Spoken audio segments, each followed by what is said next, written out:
దినోత్సవం సందర్భంగా ప్రకాశం జిల్లా ఒంగోలులో నిన్న జరిగినటువంటి గణతంత్ర దినోత్సవంలో సేవా పురస్కారాల పేరుతో ప్రకటించిన అవార్డులన్నిటినీ అధికారులే శాఖాపరంగా పంచుకున్నారని చెప్పడంలో ఎలాంటి సందేహం లేదు.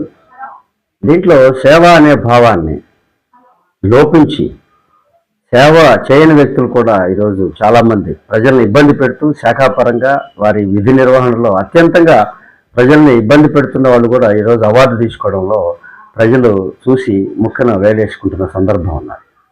ఈ అవార్డులు ఏ ప్రాతిపదికన ఇచ్చారు, వారి విధి నిర్వహణలో ఉన్నటువంటి సేవాభావాన్ని ఎలా గుర్తించారు అనేది ఈరోజు ప్రజల్లో పెద్ద ప్రశ్న. అలాగే అత్యంత పారదర్శకంగా ఉండాల్సినటువంటి అవార్డులో కేటాయింపులో కూడా పంచాయతీరాజ్ వ్యవస్థకి అత్యంతంగా అన్యాయం జరిగిందని చెప్పడంలో ఎలాంటి సందేహం లేదు.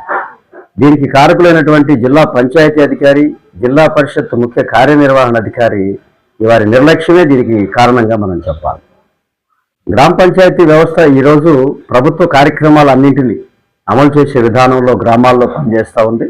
అలాగే కార్యదర్శులు ఉన్నారు, 700కు పైగా ఈ జిల్లాలో గ్రామాలు ఉన్నాయి, కార్యదర్శులు ఉన్నారు, సర్పంచులు ఉన్నారు, అలాగే ఎంపీటీసీలు ఉన్నారు, జడ్పీటీసీలు ఉన్నారు. కనీసం మండలానికి ఒకరినన్నా గుర్తించలేని పరిస్థితుల్లో ఈరోజు ఈ అధికారులు సేవ అనే భావానికి అర్థం లేకుండా చేశారు.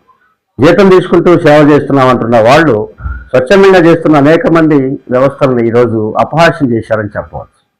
అలాగే స్వచ్ఛంద సంస్థల పేరుతో కోట్లాది రూపాయలు ప్రభుత్వాన్ని కేటాయింపులు చేసుకొని వాటిని లెక్కల పరంగా సరిచేస్తూ సేవాపరంగా పక్కన పెడుతున్న అనేక సంస్థలకు ఈరోజు అవార్డులు ఇచ్చారు.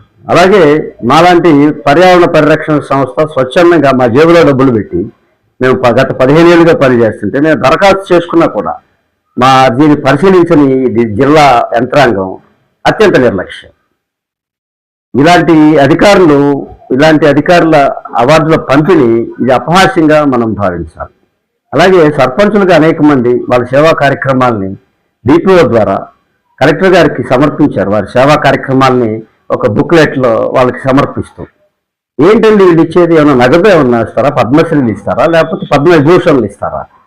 మేము సేవ చేసామని చెప్పిన వాళ్ళని కూడా వీళ్ళు గుర్తించకుండా అధికారులు పంచుకొని వారిలో సేవ ఉన్నది జీతం తీసుకుంటూ చేస్తున్నటువంటి సేవలను ఎలా అంటారండి? నెల తీసుకుంటున్నారు, టీవీలు తీసుకుంటున్నారు, డీవీలు తీసుకుంటున్నారు, కారు అలవెన్సులు, అటెండర్లు, ఫోన్లు, ఏసీలు, ఫ్యాన్లు అన్నీ పెట్టుకొని వీళ్ళు ఏదో సేవ చేసినట్టు జనానికి చెప్తారే, ఎలాగ దీన్ని గుర్తించాలి? మేము ఒక సర్వీస్ చేశామండి, ఒక గ్రామంలో కరోనాకి వ్యతిరేకంగా పనిచేసాము, బ్లీచింగ్ చల్లుతున్నాం, సంక్షేమ కార్యక్రమాలు అమలు చేస్తున్నాం,